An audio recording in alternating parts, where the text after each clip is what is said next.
gas.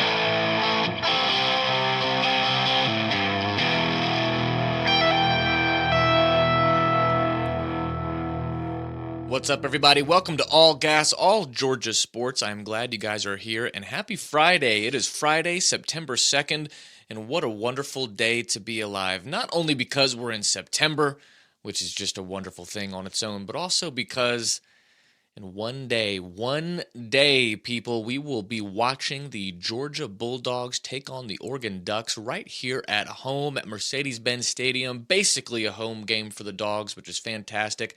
We'll see how the Oregon fans travel. I hope they travel well, just because, it'd be a great atmosphere if we had some of them out here. I mean, just objectively, as a fan of the game is concerned, I think it'd be great to have some Oregon fans out here. But it's pretty much right in our backyard, so Dog Nation, I expect to see you guys at Mercedes-Benz. I know you will be. It's not even like I expect it, or it's not even I hope that you'll be there. Come on, guys, let's go. Sometimes, like with Falcons games, I feel like, it's almost like they're trying to push you into fandom. They're like, come on, rise up, everybody. Do it, really. It's okay. Dogs, you guys are good. You'll be there. It's going to be great. It's going to be electric. I've said this on a prior podcast. The only thing that even comes close to rivaling the World Series atmosphere at Truist Park was any Georgia Bulldogs game in Athens. I mean that. I've been to both, went to 2 World Series games. It was fantastic. I mean, that was, hands down, the best atmosphere I've ever been to in my entire life for any sporting event ever of all time.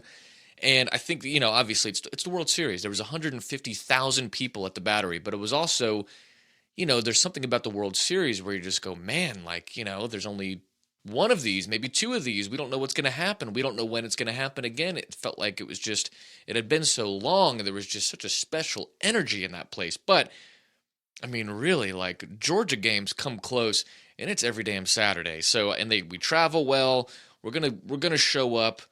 Dog Nation, just have a blast this weekend. I know you will. It's going to be just, incredible to see all the red in those stands. So I say that I hope that the Oregon fan base travels well too, just because it'd be cool just to see that kind of energy there. But I have no idea what to expect with that. I expect it to be mostly Dog fans, as it should be, because it's right in our backyard, like I said. So anyways, in today's episode, it's going to be heavily Bulldog themed. The Braves and Falcons can wait. I might touch on the Braves later. I didn't even watch the game because I was just kind of looking at stuff for this episode because I'm like, you know what?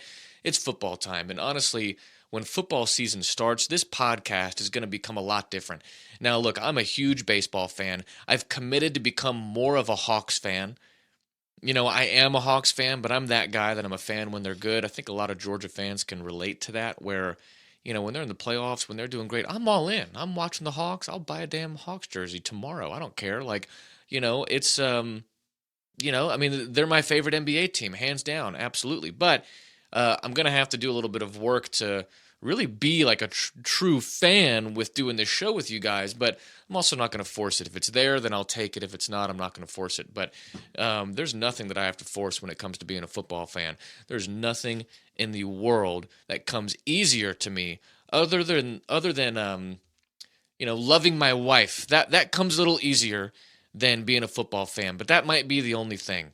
Loving my wife, loving God, and being a football fan are about the easiest things that come to me in the entire world. And God, I just cannot wait for it to start. You guys realize in such a short period of time, you're going to be sitting on your couch watching the Dogs and watching other teams too. I mean, we got Notre Dame at Ohio State tomorrow evening. That's at about 7. That's the primetime game, really. I mean, it's fantastic. So this is going to be a huge Georgia show today. And pretty much the whole show, we're going to be doing just some pregame hype, going to go through some stats, some odds, some news, some players to watch for both teams. And I'm going to try to give you everything you need to know just to make Saturday's matchup a little more interesting for you. So I hope you enjoy it. We're going to go ahead and get right into it. And the start of this episode is going to begin, as always, with a trivia question for you guys. And we're going to keep it UGA themed. So your trivia question is this. UGA and Oregon have only played each other one time, and it was back in 1977. Who won that game? And 1977 is the only other time these two teams have faced off. Who won? So think about that. If you know this, you're a badass because I had no idea until I looked this up. Um, so if you know this and you know the score, you're just a savant. Call in, email me, come and just, share with me all of your knowledge, be on the podcast. That'd be great. So big stories going into Saturday. Obviously, I think when it comes to Oregon, and I'm actually going to start with Oregon, keep your friends close, but keep your enemies closer. And I don't have any beef with Oregon necessarily. I have no reason to. We've only played them once. I just know them as being the team with the wacky ass uniforms. And some of those uniforms are loud. I mean, some of them are great, some of them not so great. But I'll give them credit as an artist, I guess. They have the courage to step out there and to just show the world what they're feeling on any given Saturday. And some Saturdays it's they're feeling like puke, literally. That's what their uniforms can look like sometimes, but other times it's sick. Oregon's come out with some really good looking uniforms before. So it's kind of like the Oregon thing, and among them being the best team on the West Coast and have been for a long time. For a while, I think USC kind of dominated that. Stanford's had some moments, but I think it's safe to say that Oregon dominates the West Coast. They get some really good talent at that school. I mean, just think about like the last few NFL drafts. You got Justin Herbert, you've got Penei Sewell, who's a generational type offensive lineman. At least that's how he's been described. You've got is it Calvin Thibodeau. I can't remember who he got drafted to. Maybe the Jets or the Giants. I feel like it was a New York team, but he was a edge rusher. Fantastic, really, really talented guy. So they've had some dudes come out of Oregon, and they have for a long time.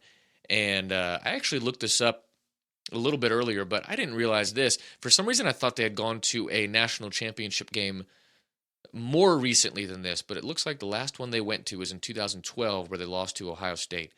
And I don't know if they've been in the playoff since the playoff started. I always feel like they're in that conversation. They're in the mix. They're in the top 10 because they have so much talent there all the time. So it's going to be really, what an awesome way to start off the season. Get two really big name programs. Oregon's coming into this game ranked 11. Georgia is 3. So big time matchup to open up the season. And I'm really curious to see how their talent stacks up against ours. So on the Oregon side of things, I think the big story, of course, is Dan Lanning. So does that name sound familiar to you guys? Dan Lanning? It should. It should sound familiar because Dan Lanning was the defensive coordinator for the University of Georgia for the last 3 years, and he may have been around longer than that. Anyways, he's been our defensive guy, and he coached arguably one of the best defenses in college football history last year. And there's a lot of stats about his stint at Georgia, but in 3 seasons, well, here's one right here. In 3 seasons with Lanning coordinating the defense, and this is from his bio on GoDucks.com. They had kind of essentially his resume for being the head coach there. But during his 3 years here, Georgia led the country in combined scoring defense, allowing only 13.6 points per game, and rushing defense, 75.7 yards per game, while also ranking number 2 in total defense, 284.3 yards per game. So he's either number 1 or number 2 in pretty much every major category. That's what he did in 3 years here. The 2021 Georgia defense allowed just 16 touchdowns all season long under Lanning, 5 fewer than any other team in the entire country. So not only did we lead the entire league in that category, but we were 5 under the next closest team. Lanning also directed the nation's top scoring defense in 2019 during his first year as defensive coordinator, and he's regarded as one of the top recruiters in the country. At the time of his hiring at Oregon, 247 Sports listed Lanning as the number 8 ranked recruiter in the nation, and he played a huge role in landing Nolan Smith. I think among other guys, but Nolan Smith with the Dogs most notably because he's our guy now, especially after the draft. I got some stats about the draft going into this. Some of you guys may or may not know this, but we set records in the NFL draft this year, literally. So is this an advantage for Lanning, having had the experience at Georgia, being so close to Kirby Smart, knowing the defense the way that he does, knowing the offense the way that he does, because you're assuming then he was coaching his guys against the Georgia offense most of the time. I mean, obviously.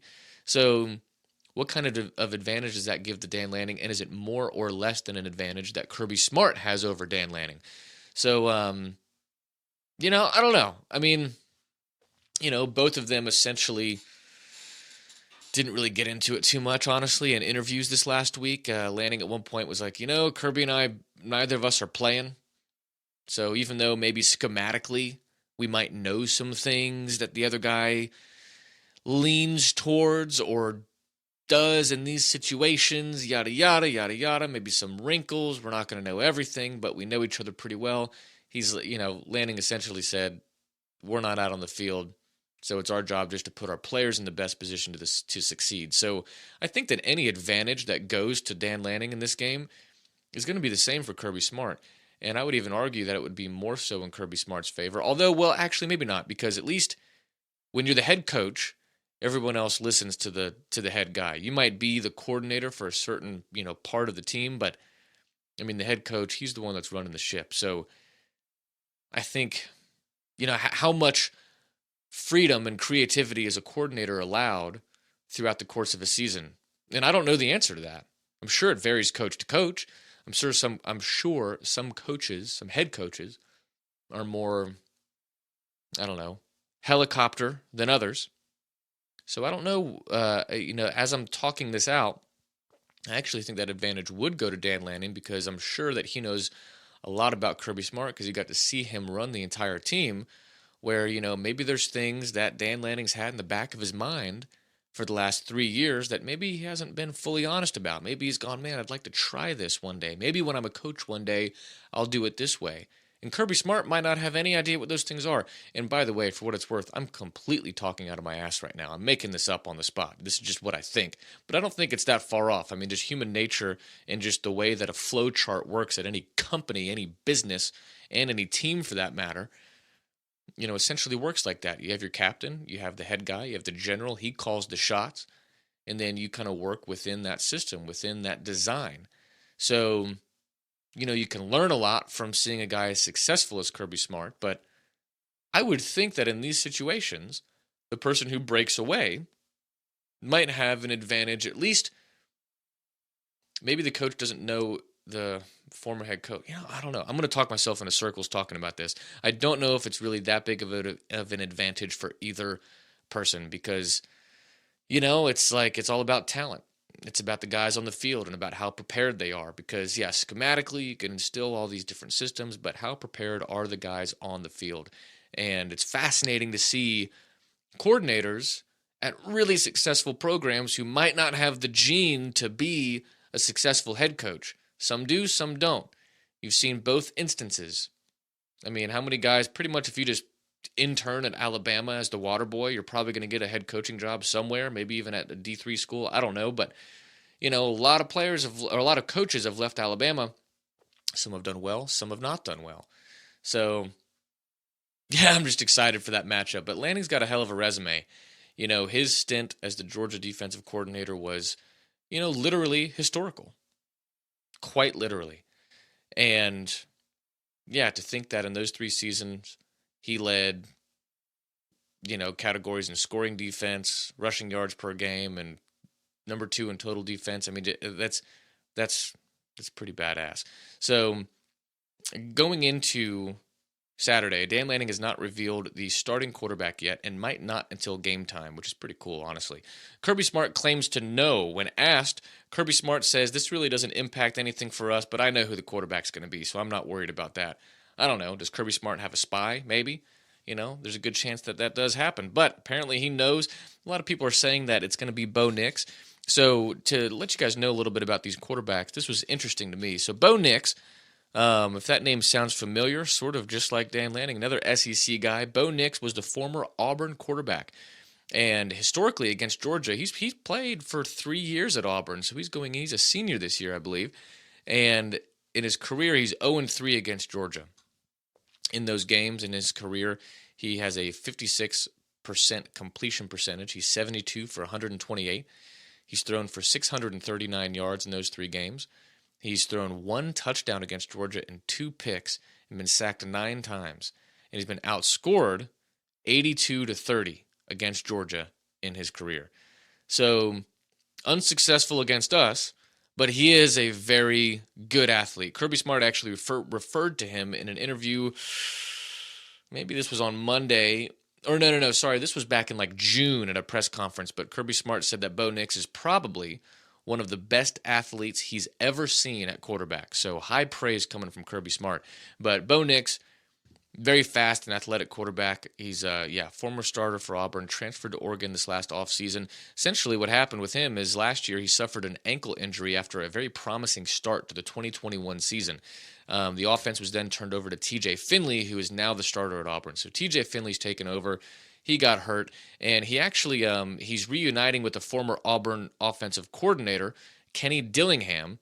And I think that played a big role in Bo Nix deciding to transfer to Oregon in the offseason. So he entered the transfer portal. I think he saw the writing on the wall because for 3 years, Auburn, what was it? We beat them in the SEC championship, which sent us to the college football playoff, and it was 2017 or 18, one of those 2 years. And since then, Auburn, they haven't really done much. They're such a weird school to me. Auburn's always one of those schools where it's like, I feel like most of the time they're pretty good, and then every now and then they're like really good. Like beat Alabama, beat Georgia, they beat everybody, and it's like, where did this come from? That was kind of their 2017 year, but since then they haven't really reached that level again. And Bo Nix, I think, was really highly regarded and highly recruited, and had a lot of hype around him, as he should have, with how athletic he is. But who knows? He had 3 years there. They didn't really get back to that spot that they were just 5 years ago. TJ Finley comes in and he gets hurt. Maybe he sees the writing on the wall. I don't know too much of the depth to his decision, but I know that at least, he has said that Kenny Dillingham being at Oregon played a big role in him going there. So there's some familiarity, and I think, people are assuming that he's going to be the starter on Saturday. I don't know. I guess from Kirby Smart's perspective, you can say, I know who the quarterback's going to be, not say who you think it's going to be. And then no matter who starts, you go, yeah, I told you I knew. That'd be pretty cool if you did that. Man, what if he's playing mind games with him? Oh, that'd be awesome. I'm going to believe that that's what's happening. So the other quarterback they have to choose from, though, is a guy named Ty Thompson. So don't know much about Ty Thompson, but he is a sophomore this year. And get this, I didn't realize this. I was surprised to see this, but he's a 5-star quarterback out of Gilbert, Arizona. And he's going into his sophomore season, but he is the first ever 5-star quarterback to sign with Oregon. Surprised to hear that. I guess, Marcus Mariota must not have been a 5-star.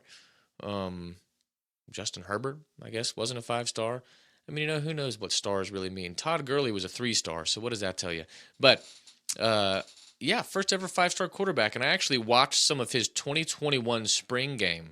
So, tried to get pretty deep in the weeds with this guy, but I can tell you at least what stood out to me, because if he does end up playing on Saturday, it'll be an interesting thing to watch, because last year he didn't really play that much. There wasn't, he didn't get much playing time. His total passing yards from last year might have been like 75 or something like that.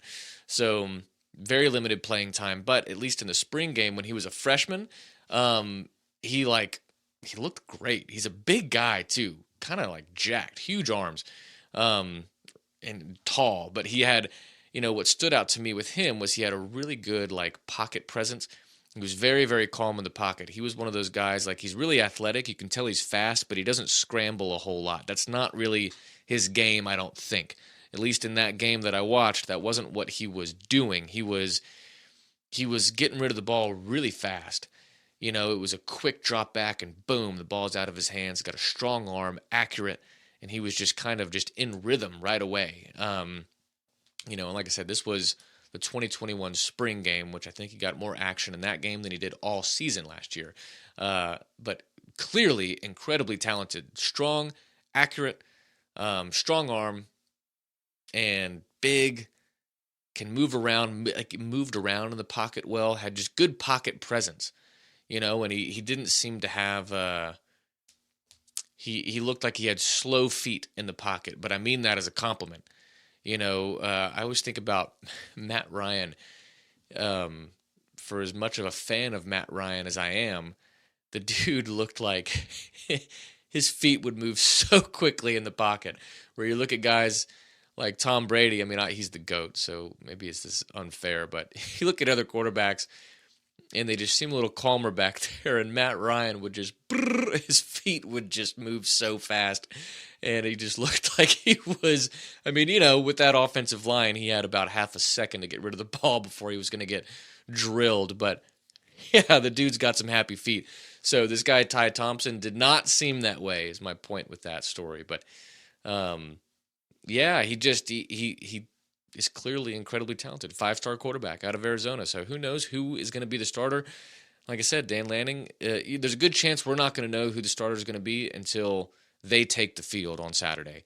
So yeah, if that's what happens, great. The other thing from Oregon, something to note, is that they bring back all 5 starters from their offensive line.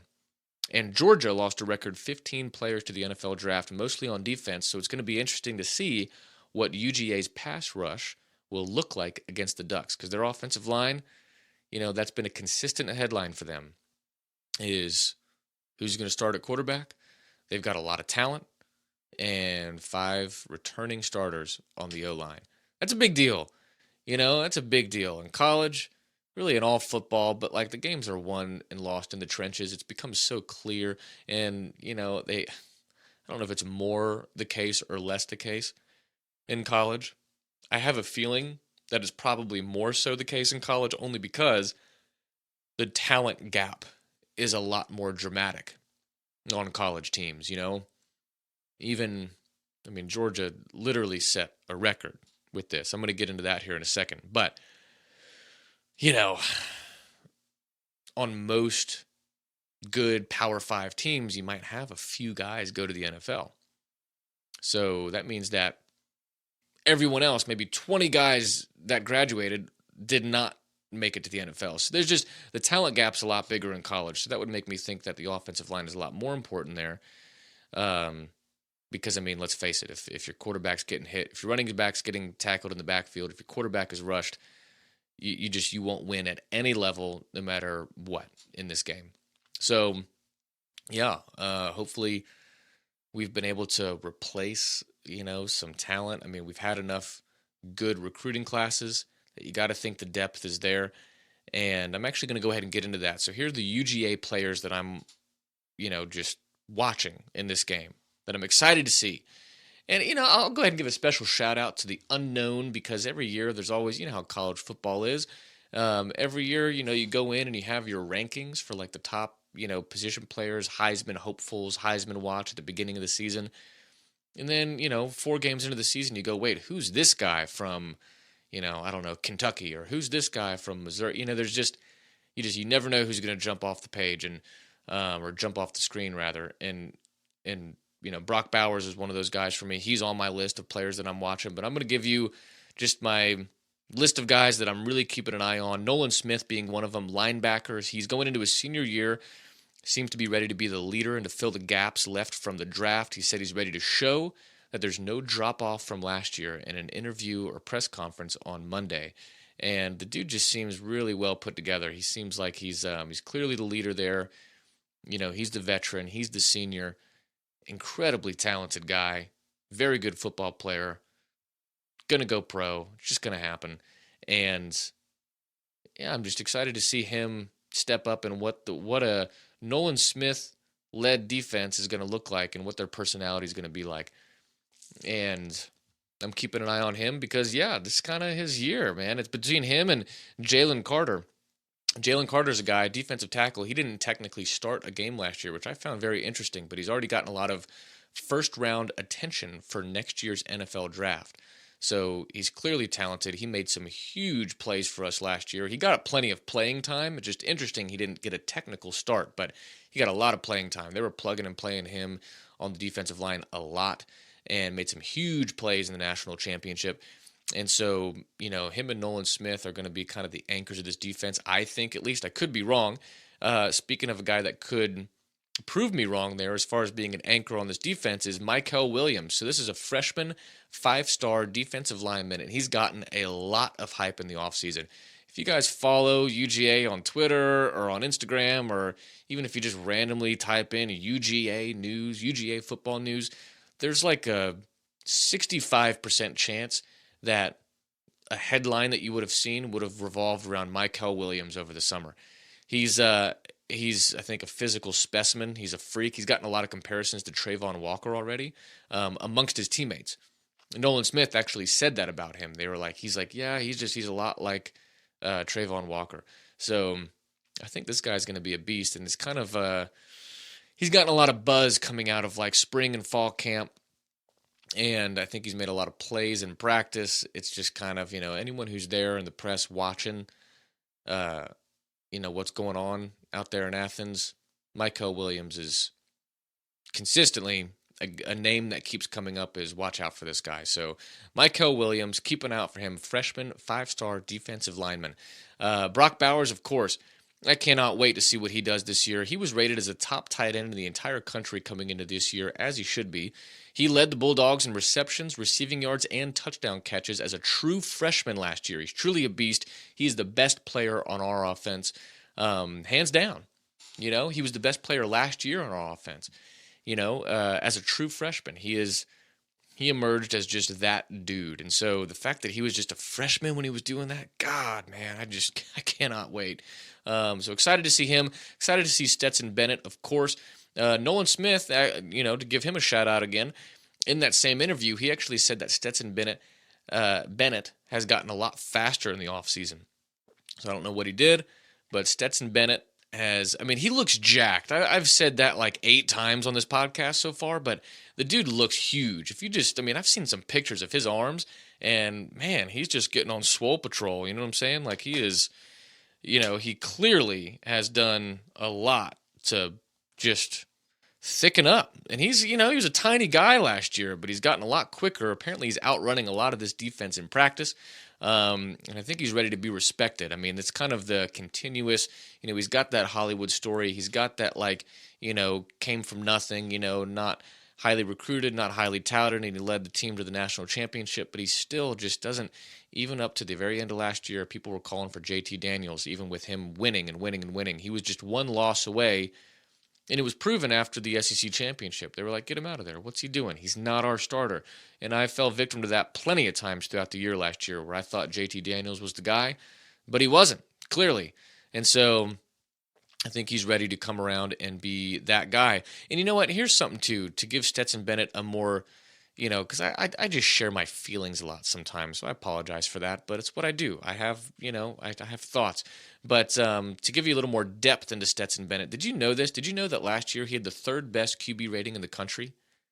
Only behind C.J. Stroud and Bryce Young. Stetson Bennett had the 3rd best QB rating in the entire country last year, behind those 2 guys.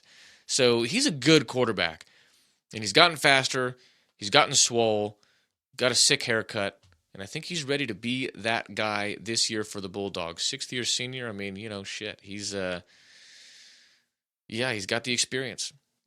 And Kirby Smart has praised him for his study habits, for his attention to detail, for how he's come into this year in the quarterback room, just ready to, just establish himself as that dude yet again. He's had to do it his entire college career, playing with his doubters, and he's proven a lot of them wrong. So, I'm a big Stetson Bennett fan now. I'm really rooting for him, more so. And it's not even just, it's like beyond just as the quarterback of Georgia, you know what I mean?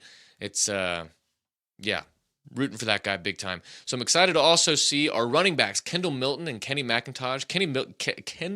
Kendall Milton looks like he's going to be healthy, by the way. He had a hamstring injury in fall camp, and I think he's back to a full participant in practice.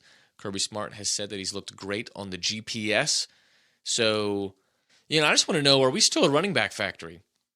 Think about the running backs that have come out of UGA in the last number of years. But really since Mark Richt left, our kind of stretch of running backs has seemed to get a little thinner. So, remember when we had Todd Gurley and Keith Marshall?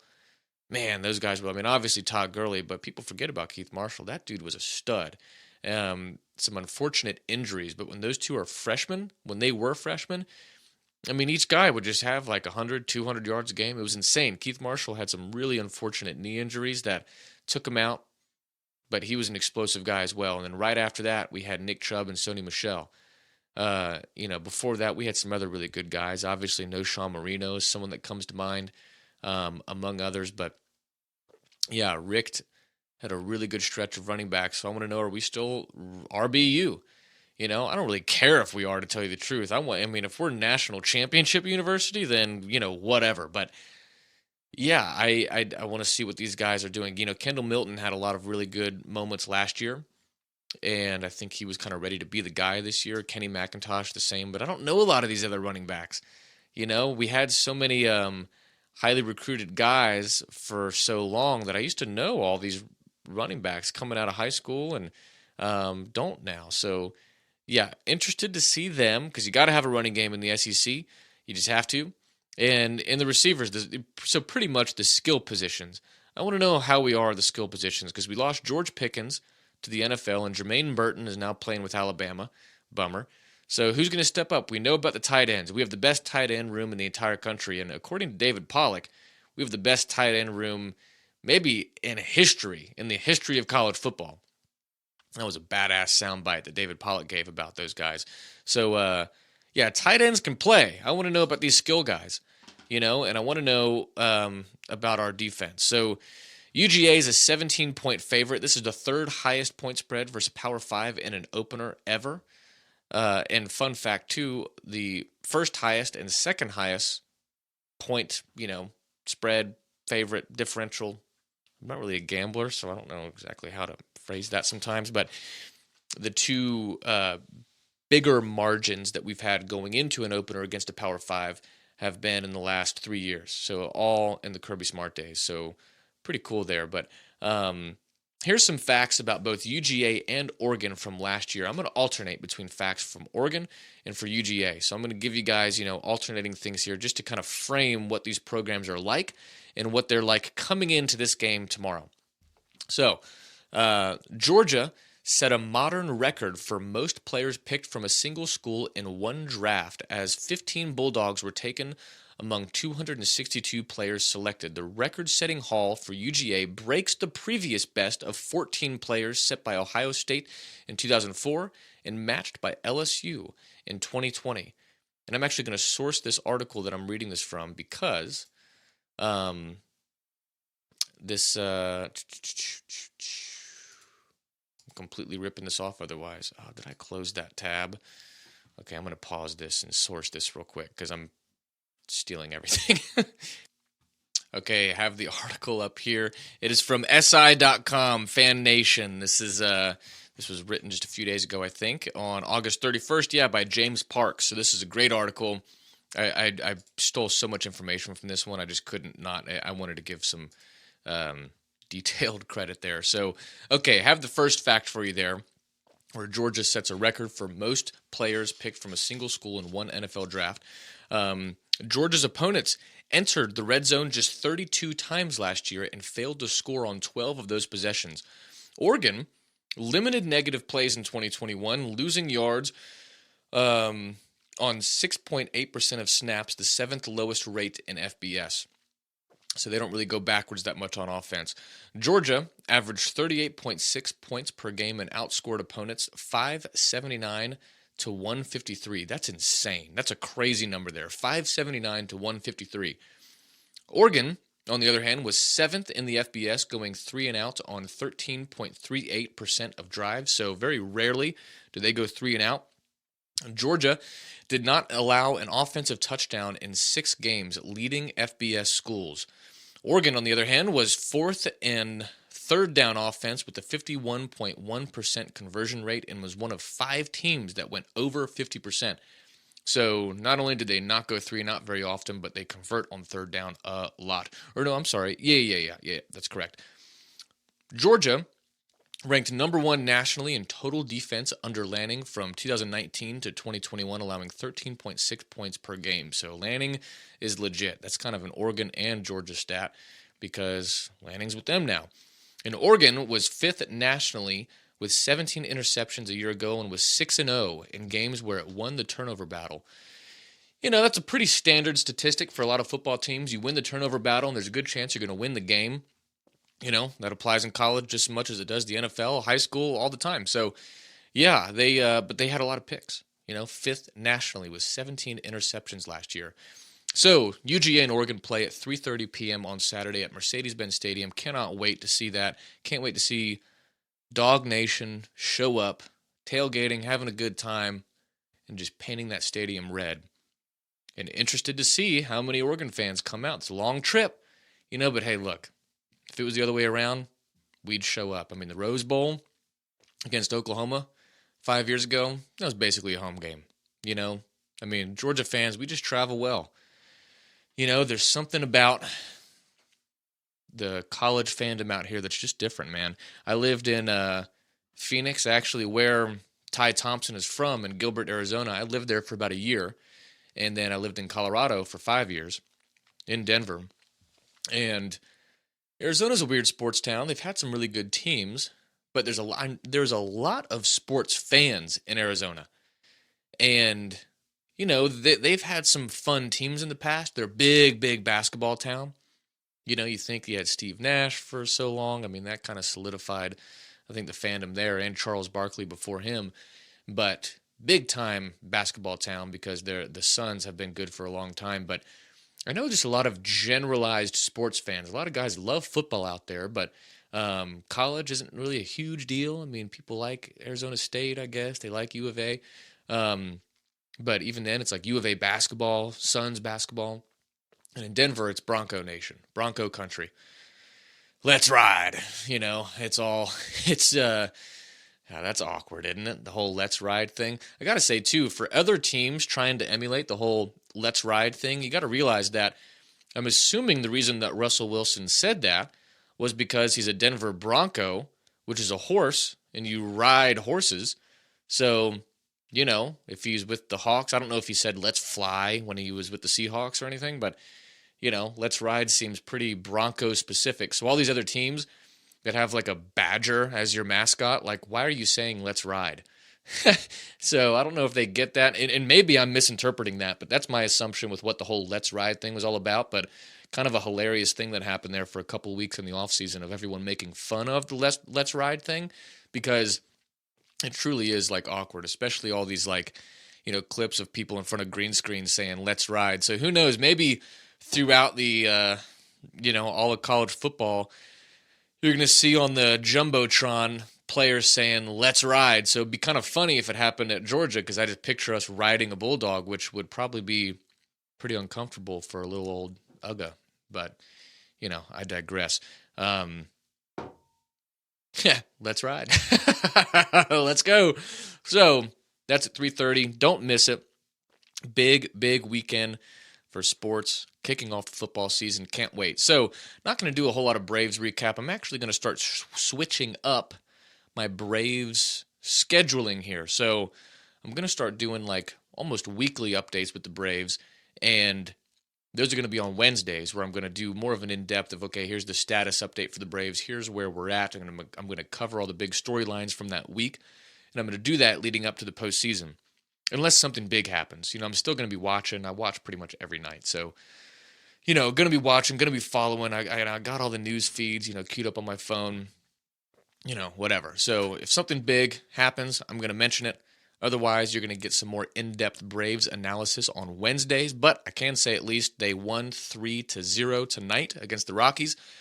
But the Mets won as well. The Mets actually took that series from the Dodgers. It's in New York. Citi Field's a tough place to play this year. It just is. So, yeah, they took 2 or 3 from the Dodgers, and we are still 3 games back, so we weren't able to gain any traction, which is a huge bummer, because this was our best chance to do that for a while. But we're about to go into a 3-game series against the Marlins starting on Friday, and then right after that series, we play the A's, and I can't remember who we have after that, maybe the Pirates, but we've got it pretty easy. The Mets do too. I sound like a broken record at this point. I've said that a lot, but it's important to pay attention to, because if, hey, look, I've I've given the Mets a really hard time this year. I've had a few sound bites that I've gotten some really funny exchanges on TikTok. If you're not following me on TikTok, do it. Follow us at All Gas, at All Georgia Sports, GA Sports. If you look that up, you'll find us. Got a lot of great videos, clips from each episode, and my boy Robbie, old DJ Whisper, does a great job with putting some video to these clips. And yeah, some of them have gotten some great traction. We're getting thousands and thousands of views. It's great. But the comments, I mean, that's where it's gold. Mets fans, oh my God, they're the best, aren't they? I love you. I love Mets fans. I hate them, but I love them. It's not real hate, I love people, but I mean, man, they are so entertaining in the chats. So yeah, go check out those clips, because I've had a lot of clips where I just go, yeah, the Mets are going to blow it. They are finally tuned at blowing it. All they know how to do is blow it. They just blow it, blow it, blow it. And, this would be, if they blow it this month, in the month of September, with how easy of a schedule they have, and if they let the Braves catch them before we even play them, that's going to be epic. If that happens, I'm going to be talking about it more than on Wednesdays. I'm going to be, oh man, I'm going to go in on the Mets if they actually manage to lose this thing before we see them at the end of the month. I'm anticipating right now us to go into our series with the Mets at the end of this month. It's our second to last series. It might actually be technically in the beginning of October that we play them. But I'm anticipating us still being maybe a couple games back. That's my hope, at least. I mean, if we can gain a game, that'd be great. But, I'm not being... I don't want to try and be too unrealistic there. So the Mets win, so do the Braves. We're still 3 games back, still doable, still going to get a playoff spot unless we absolutely crumble, but I just don't see that happening with this team. We have too much talent, too much experience at this point, So I think our pitching's going to lock it in. They've been doing better. Our starting pitching's good. We might get Mike Soroka back. Ozzie Albies is going to come back. I think he may have gotten his first rehab start tonight in Gwinnett. But like I said, I don't have too much depth on the status of the Braves at the moment. I'm going to circle back around. I'm going to give them a little break on this show, because on Monday we're going to have a lot of football recap to get into. God, I can't wait. Oh my God, I can't wait. So that's all I got for the Braves. Fantasy drafts for me are this week. Got one on Saturday. I've got another one next week. Ooh, man, nothing like draft day. I actually haven't done as much research as I usually do. All my research lately has now been geared toward this show. So maybe that's going to be a good thing for me. Although I will say, historically, I draft pretty well just because, I've played fantasy football for a long time. So I don't need to do that much draft prep at this point. Maybe that sounds overconfident, but, hey, I'm the reigning champ. So what are you going to do? But the waiver wire pickups, that's where you win your leagues. It's paying attention. You got to pay attention, you guys. You got to pay. I mean, I'm not even a huge trader. I did make a trade, however. Oh, man. So I did this clip where, what was it? I did the 7 different types of fantasy football drafters. And one of them was the loyalist. And Robbie, although did he win the league? He might have won that league. Crap. Well, I made a trade with him. I don't know if it was in a different league or not. I don't know if this was in the league that he won or not. Regardless, he made a trade for me that worked out really well for me because he just really wanted Kyle Pitts, and or maybe he wanted Darren Waller. I can't remember who it was, but I had someone that he wanted, but I feel like it was a Falcons player, and I made that trade, and it worked out great for me. But usually I'm not a huge trader throughout the year. Some guys are, they trade, and I understand too if you draft somebody, or let's say if you get someone in the later rounds, and they go off early. And I understand, selling high. It's like a stock. You know what I mean? So I'll look at that stuff sometimes. I've done it before, but generally speaking, I'm all about the waiver wire pickups and free agents. Really, that's where it's that, and it's rounds 7 through 12 that I think you win your league. It's not necessarily your first round draft picks, because let's face it, like your first round pick, you're going to be okay. If you get Derrick Henry or Christian McCaffrey or Dalvin Cook or, Jonathan Taylor, you're going to be just fine. Austin Eckler, those guys are going to do really well for you. So, yeah, how often do those guys get hurt? speaking of Christian McCaffrey. So, but you can still draft a guy like that and be okay if you do well in the later rounds. Because I got Jamar Chase last year late in the draft. I mean, really late. But I mean, why not? He's a rookie receiver. I mean, he doesn't have the accolades, but he just was really talented. So I was like, hey, he's reuniting with Joe Burrow. I kind of took the chance. It was late in the draft, and so I was like, sure, why not? But I mean, it's those kind of things, late in the rounds, waiver wire pickups, just be on it, and take the chance on some of these young guys, especially young wide receivers. I mean, there's no reason now why you shouldn't have confidence in a rookie wide receiver, especially if they have a good quarterback. So, yeah, fun stuff, though. Can't wait for the fantasy drafts. Here's a little update for you. Sony Michel has found a new home with the LA Chargers. I was just thinking about him because he was the first name that jumped off the screen to me when I was looking at notable cuts. Because, man, Sony Michel, I honestly thought that he was going to have a better chance than Nick Chubb in the NFL. I mean, I knew that they're both studs, but I mean, it's just funny how the narratives change and Nick Chubb's just such a freaking freak. He's so good. Speaking of first-round draft picks, he might be a good one. Early round, nonetheless. But I kind of thought that Sony Michel, he was going to the Patriots. I was like, so it's kind of, Patriots running backs are tough. But as far as longevity in the NFL, I was like, man, he can catch so good and he's so agile. It just kind of seemed with the way a lot of these offenses are running these days, where if you have a back that can catch out of the backfield and run hard the way that he does, I just had this feeling. I was like, I feel like he's just going to be really good in the NFL. He got drafted higher than Nick Chubb, and it flipped, and he's been going around, bouncing around from team to team. Won a Super Bowl with the Patriots, and I guess he won one with the Rams too. But he was with the Dolphins, and he got cut, and but he landed with the LA Chargers. So good for him. Way to go, Sony Michel. Hope that works out for you. Prayers up. Oh, here's what I'm going to end the show on. Look, I always try and end on a positive note. Give you guys something to, it's a little motivation. Go out there and do good in the world, do good things. And I think it's important for us to think about those that are less fortunate. And the first people that come to my mind on that topic is Florida Gators. The Florida Gators. The Florida Gators fans. I mean, if you're having a bad day, just think you could be a Florida Gator. It could be worse because, get this, I was looking through, I was just thinking about them because I was like, what happened to Florida? I mean, they suck. And it was validated, and this was an article on Gators Wire at usatoday.com, and it was 5 reasons why the Florida Gators football, I'm going to start this over. The headline reads, 5 reasons why Florida's football 2021 campaign was historically bad. So, get this, Dan Mullen's gone. He's fired. But in 2021, they had the fewest wins in SEC play since 1986. They had their first road loss at Kentucky since 1986. They had the first loss to an in-state team not named Miami or Florida State since 1938. Have not lost to a Florida team not named Miami or Florida State since 1938. And that was, let's see, who did they lose to? Streak came to an end this season in the Gasparilla Bowl, courtesy of a 29-17 defeat at the hands of Central Florida. That's who it was. Central Florida beat them. First time they've done that in almost 100 years. They gave up the most points ever in the first half against Samford.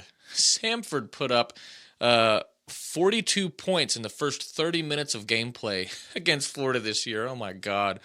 Oh, man, they suck. And then an LSU running back breaks Herschel Walker's record. So running back Ty Davis Price from LSU amassed an incredible 287 yards on 39 carries in Death Valley and broke the single-game rushing yards for LSU, formerly held by Leonard Fournette, as well as Herschel Walker's record, 238 yards rushing in a game against Florida, which dated back to 1980.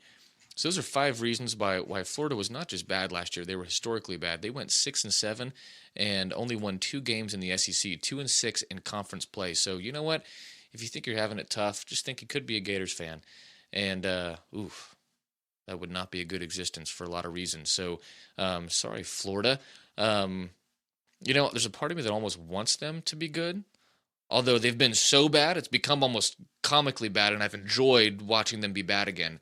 And I only say I want them to be good only because it almost feels kind of weird when, like, your rivals just aren't really rivals anymore. It's like, there's a lot of talk in the world about punching down, I mean, the Gators, it's kind of like we're kind of punching down these days against those guys. So, whatever, I'll punch down. Yeah, the Gators suck. So, sorry, guys. Get it together, just get your shit together. I mean, they, get a new coach. I don't know who's coaching them this year. I don't pay attention too much to Florida news, but that article was hilarious. I mean, they really, really blew it last year. So, go figure. Dan Mullen's out of there. We'll see if they can pull it around. I mean, they have plenty of talent. And so, if they get the right coach in there, who knows what they can do. But, they don't scare me anymore. As long as Kirby Smart is at the helm, I don't think they will. So, with that being said, in all seriousness, go out and have a great end to your week. Have a long weekend. Enjoy the long weekend. It's going to be great. Labor Day is fantastic. Make sure you rest up, enjoy yourself. It's Labor Day, so all you hard workers out there, take this chance to take what is likely a much-needed break and hopefully not too overdue for you. So enjoy it. Have an awesome weekend. I will see you guys on Monday. Speaking of Labor Day, I will be around because I enjoy this so much. This isn't work to me. This is fun. It's been so much fun seeing this grow, and I'm glad you guys are enjoying it. So follow us on Twitter at AllGA Sports Guy, at All Georgia Sports Guy. You can find us on Spotify, Apple Podcast, really any podcast platform. Email me at talkingallgas@gmail.com, talkingallgas@gmail.com. And yeah, with that, I will see y'all on Monday. Go Dogs!